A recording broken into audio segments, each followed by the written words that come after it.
Happy Sunday. Happy Sunday. Welcome to Kaya's Korner. I hope y'all had a phenomenal week. Today, two things. One, I'm going to recap the Purge Palace last Sunday, and then I'm also going to talk about what I like to call spiritual business. So first, last Sunday, you know what? It was an intimate group. I feel like I didn't necessarily promote the same ways that I did the first time. I had the address wrong on the confirmation. These are just the things that come along with just doing stuff yourself, right? Things that I would not expect, things I would not expect of me, or things that I do not deliver to other people happened for my event. So we'll just say that. But really, I don't want to get too caught up in the negative and what didn't happen. What did happen was the people that came were deeply moved and impacted by the experience. A sister was able to release and purge and unburden some things that, had been troubling her life. I got to see two sisters that really support and uphold me. Got to see some sisters that have both impacted me in my own journey, host and facilitate, and see it's the power and the ability to connect with other people with other gifts that just does it for me. That's probably like my most favorite part of the journey. Last Sunday, things went well. I personally feel like I got to dance a little more freely than I have in a while. I think I told you I used to do African dance, and I had gotten to a point where I was able to kind of stop thinking about the dance moves and really just feel them and really just enjoy the process of dancing and the stories and the spiritual elements of what is being said, through the body language. But it's been a long time. It was like since pandemic, right? And so as I had gone to, these different places to dance, because let's talk about it. Like when we at the club or something, I'm not the one throwing ass, okay? I used to in my younger days. Gosh, when we at the go-go or whatever in DC, you can't help but throw that thing. You can't help it. But as I got, old and bougie, I just stopped, throwing it. So it's been good to reconnect. I think maybe 2 years ago for my friend's birthday, I did a pole dancing class. It's something that I want to do, enjoy doing. So this past weekend for me was an opportunity to be celebratory of my body, to dance, to have a good time, to let my hair down. I definitely did that for me. Being able to hold space and then also receive from the space that you're holding is top tier. Anywho, so let's get into the topic of today. First, I went to the farmer's market not too long ago, and something hit me where I'm shopping and I feel like I'm playing bumper cars. There's so many people. Shouts to Cab Farmers Market. There's so many people there because it's just top tier experience. But everyone was in a rush, myself included. I'm not going to sit up here and pretend like, I was so zen in the, I didn't crash out or anything. It wasn't bad, but just like, oop, oop, oop, oop, oop. Uh-oh, my bad. Are you going? Am I going? Are you going? Am I going? Constantly, it was a lot. And, but then I saw the older people, and they were not doing that. You can say it's just because they're, physically older, but I think there was also a peace that they just kind of walk around the world with that just made them comfortable with just they linked over the cart, walking it slow. I had to check myself because there was a few times where I was like, will you move? Oh my gosh, out of order. Because what are we rushing for? We got to check that. Why are we always that's why a blink of an eye, that dash in between your birthday and your death date, gone. And we was just rushing the whole time to nowhere. Anywho, spiritual business. So I want to talk first about just kind of my own experience with entrepreneurship. And that's all I'm going to talk about today because I don't want to belabor the point. I grew up with a father that was a man who did manual labor, from cars to houses to he could build a house from the ground up. Growing up with him and alongside him, and as he was my sole caregiver from the age of 13 and on, I was constantly around a very strong work ethic. My dad's side, the Crosbys, they work hard. You cannot accuse a Crosby of not working. I don't even everybody in my family they hustle. They gonna get it one way or another. And a lot of people have been at the same job for a long time. I had to check myself. When I first started joining the workforce and working for other people, I couldn't keep a job for more than 3 months. It was bad. It was so bad. It was so anti-Crosby. But to have more than one job at the same time and to stay consistently employed, now I didn't go through no gaps. It was 3 months at one place and then immediately another 3 month section somewhere else. But I think that really just comes from the culture of my family. We work hard. My dad still works hard to this day. I want him to stop it. But I know the kind of man he is. He would not be I don't think that he would really be okay with just like not having anything to do. So I just let him live your life, honey. I love you.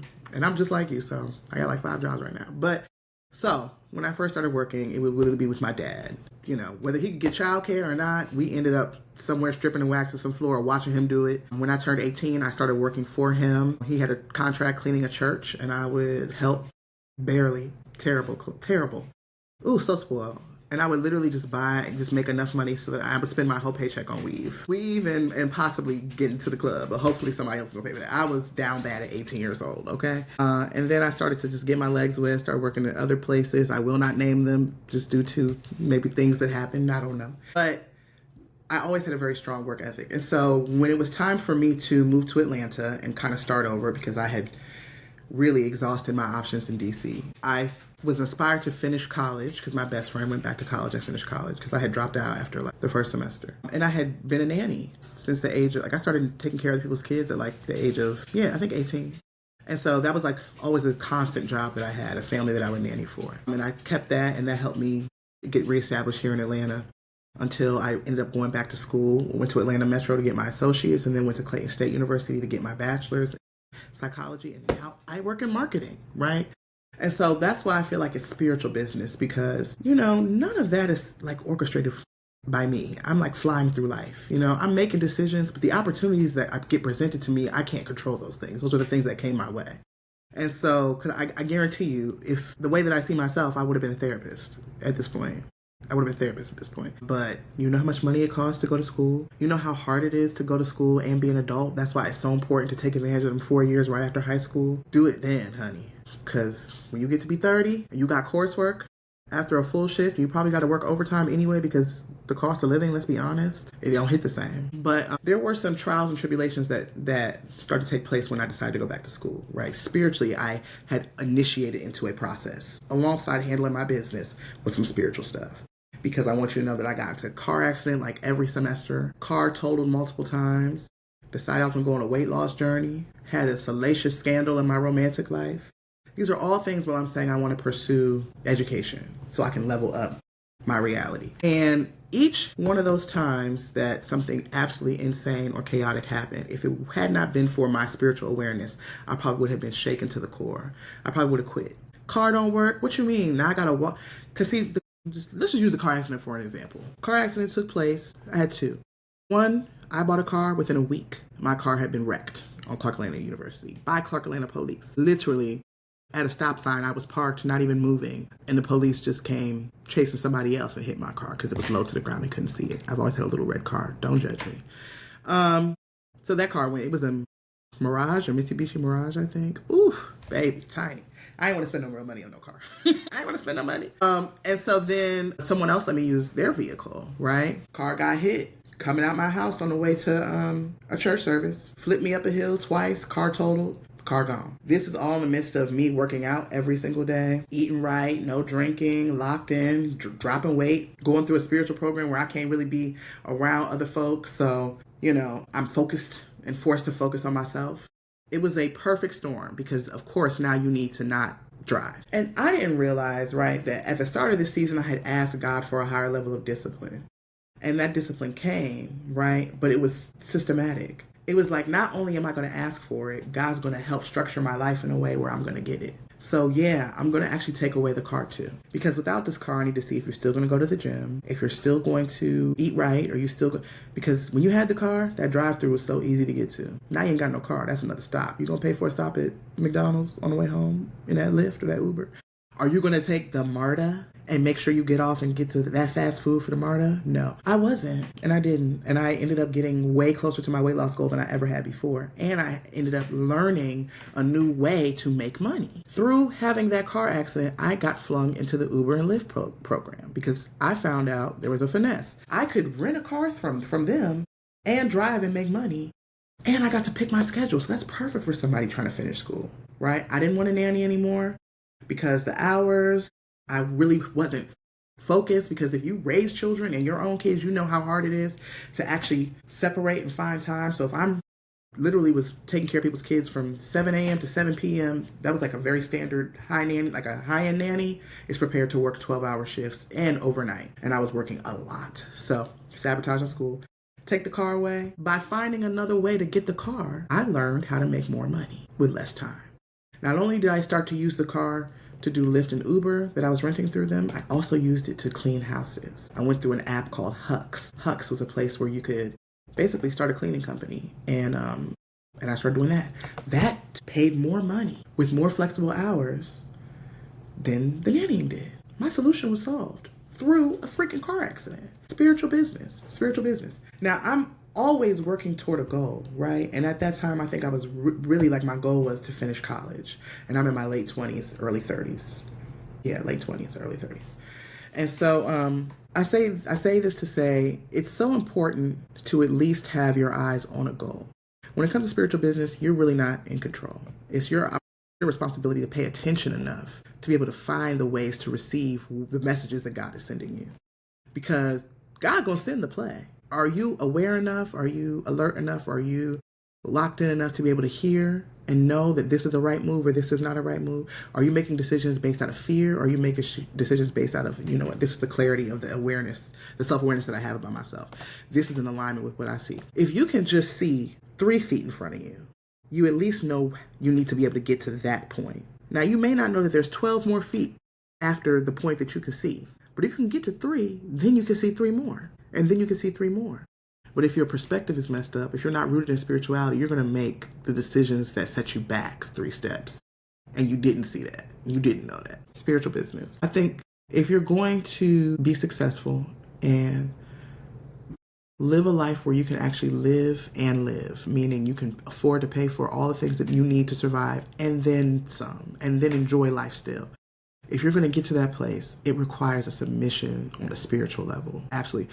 Some people get lucky breaks and they get invited into spaces and places and rooms, and it may not seem like there's any spirituality required. You wait and see how long they last in that position if they're not a spiritually centered person. Something gonna happen to undermine the situation. You got to have a balance between the two.